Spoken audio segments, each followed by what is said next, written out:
आज शारदीय नवरात्रि की प्रतिपदा तिथि है। इस दिन कलश स्थापना के साथ 9 दिनों तक माँ दुर्गा के अलग अलग स्वरूपों की उपासना की जाती है। माँ दुर्गा की पूजा करने से साधक की हर मनोकामना पूरी होती है। इसके साथ ही घर में सुख और समृद्धि आती है। शारदीय नवरात्रि के पहले दिन घट स्थापना पर 3 दुर्लभ और शुभ योग का निर्माण हो रहा है। इस योग में जगत की देवी माँ दुर्गा की पूजा करने से साधक को अक्षय फल की प्राप्ति होगी। नवरात्रि के प्रथम दिन माँ शैलपुत्री की आराधना होती है। धार्मिक मान्यता के अनुसार माँ शैलपुत्री हिमालय राज की पुत्री हैं। देवी शैलपुत्री वृषभ पर सवार हैं। माता ने श्वेत रंग के वस्त्र धारण किए हुए हैं। इनके दाहिने हाथ में त्रिशूल और बाएं हाथ में कमल का पुष्प है। माँ का ये स्वरूप सौम्यता, करुणा, स्नेह और धैर्य को दर्शाता है। मान्यता है कि माँ शैलपुत्री की पूजा करने से व्यक्ति को सुख समृद्धि की प्राप्ति होती है। शास्त्रों के अनुसार माँ शैलपुत्री चंद्रमा को दर्शाती है। माँ दुर्गा के शैलपुत्री स्वरूप की आराधना करने से चंद्रदोष से मुक्ति मिलती है। शारदीय नवरात्रि के पहले दिन देवी मंदिरों पर सुबह से ही मंदिरों में पूजा अर्चना के लिए श्रद्धालु की भीड़ उमड़ी। कतार में खड़े श्रद्धालु मां के दर्शन के लिए लालायित दिखे। श्रद्धालुओं ने दर्शन कर मां को नारियल और चुनरी चढ़ाई। शहर से लेकर गांव तक हर देवी मंदिर के बाहर मेले जैसा नजारा दिखा। सुबह होते ही भदोई के ज्ञानपुर स्थित घोपैला माता मंदिर में भक्तों की कतार देखी गई। प्रमुख देवी मंदिरों में शाम तक भक्तों की कतार लगी रही। मंदिर में फूल माला और चुनरी से सजावट की गई थी। देवी मंदिरों में रंग बिरंगे झालरों और फूल मालाओं से की गई सजावट शाम होते ही आभा बिखेरने लगी। इधर गोपीगंज में मां दुर्गा मंदिर में आस्था की कतार दिखी। दशहरा पर्व के पहले शारदीय नवरात्र में आदि शक्ति के 9 रूपों की आराधना होती है। कुछ जगहों पर पंडालों में षष्ठी तिथि को प्रतिमा स्थापित होती है। वहीं कुछ पंडालों में पहले दिन से ही मां की प्रतिमा स्थापित की जाती है। भक्त 9 दिनों तक माता रानी की आराधना करते हैं। स्ट्रीट बस के लिए भदोही से नितेश श्रीवास्तव की रिपोर्ट। आज से शारदीय नवरात्र की शुरुआत हो चुकी है और इस वक्त हम मौजूद हैं गोपीगंज नगर के दुर्गा मंदिर में। और माँ का जो पूजा है वो 9 दिन तक चलेगा। आज पहला दिन है, यानी शैलपुत्री की पूजा की जाएगी। और इस वक्त हम जहाँ मौजूद हैं, हमारे साथ इस वक्त मौजूद हैं धनेश पांडा। उनसे बातचीत करेंगे कि क्या इस मंदिर का इतिहास रहा है। लोग बताते हैं कि रात के समय में यहाँ पे माँ के पायल की आवाज़ भी सुनाई देती है, तो उसमें कितनी सच्चाई है, आइए बात करते हैं। और आज नवरात्र के पहले दिन में कितनी भीड़ हुई है और क्या कुछ रहा आज के पूरे दिन, आइए बात करते हैं। बहुत बहुत धन्यवाद पत्रकार महोदय नीलेश जी। आप आए दुर्गा जी के मंदिर पर। पंडा परिवार आपका स्वागत अभिनंदन करता है। शारदीय नवरात्र के इस उपलक्ष्य में माँ के मंदिर में जो है 9 दिन का अपार भीड़ चलता है। और गोपीगंज पूरे भदोही जिले का एक प्रसिद्ध मंदिर है। अति प्राचीन 350 वर्ष पहले की पुरातन मंदिर है।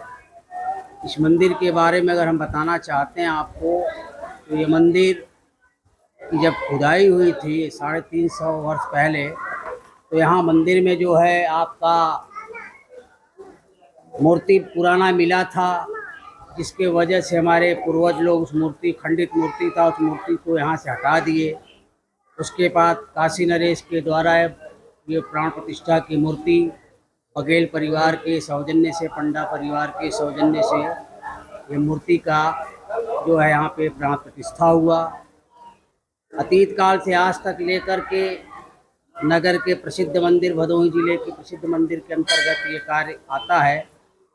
दूसरी चीज़ ये भी है, इस नवरात्र के पावन पर्व पर सिद्धधात्री के रूप में महामाया का मूर्ति है, जो प्रथम शैलपुत्री के रूप में महामाया का जो है आज पूजन पाठ शुभारंभ है। भीड़ यहाँ पे अपार होती है।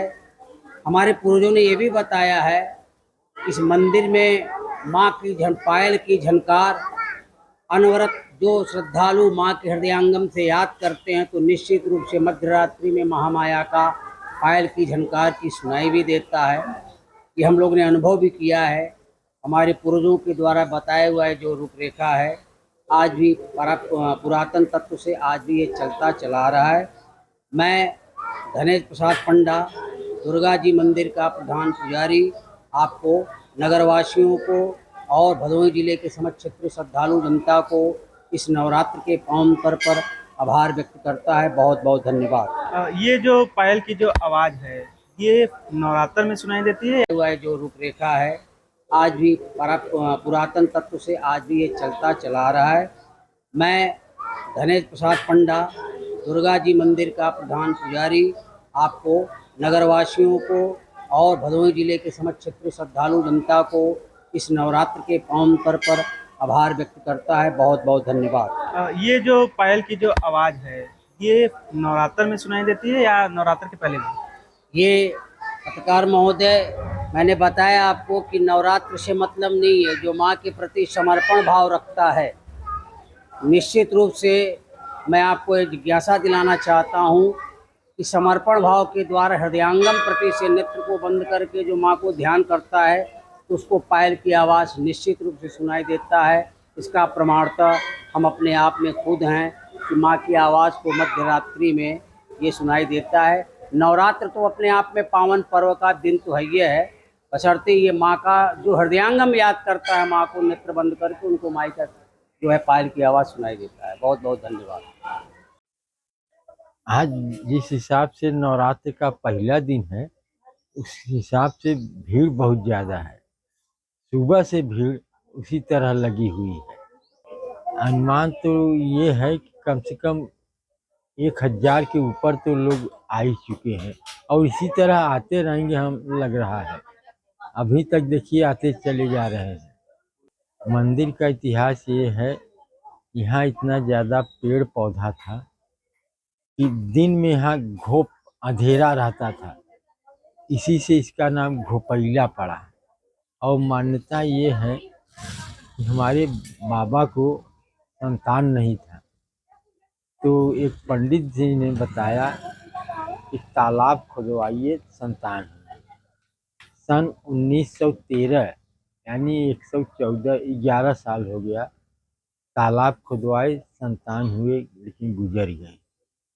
तब उसके बाद उन्होंने कहा एक दुर्गा देवी का मंदिर बनवाइए, जो संतान हो उन्हीं का नाम रखिएगा। तो सन 24 में दुर्गा देवी का मंदिर बना। 26 में पिताजी पैदा हुए, तो उनका नाम दुर्गा प्रसाद रखे, यानी देवी जी का प्रसाद। और तब से ये मान्यता है कि जिस किसी को संतान न हो, वो देवी जी से मन्नत मांगे, जरूर संतान देंगी।